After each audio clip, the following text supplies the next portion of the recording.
Hi guys, welcome to my mini blog. সকালবেলা ঘুম থেকে উঠে ফাটাফাট রেডি হয়ে নিলাম এক্সিবিশনে যাওয়ার জন্য।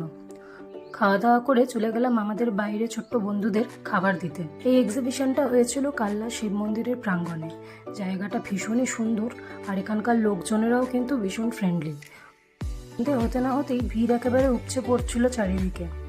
আমাদের এই এক্সিবিশনে জুয়েলারি, শাড়ি, কুর্তির থেকে শুরু করে ধূপকাঠি এবং ঘি, আচার পর্যন্ত সব কিছুই পাওয়া যাচ্ছিল। মাঝখানে কিছু সময় ফাঁকা পেয়ে ভাবলাম তোমাদেরকে মন্দির চত্বরটা একবার ঘুরিয়ে দেখাই।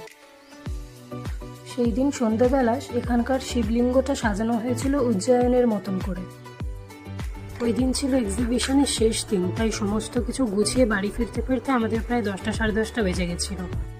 আজ এই পর্যন্তই। দেখা হচ্ছে তোমাদের সাথে আবারও একটা ছোট্ট মিনি ব্লগ নিয়ে। Till then, bye guys.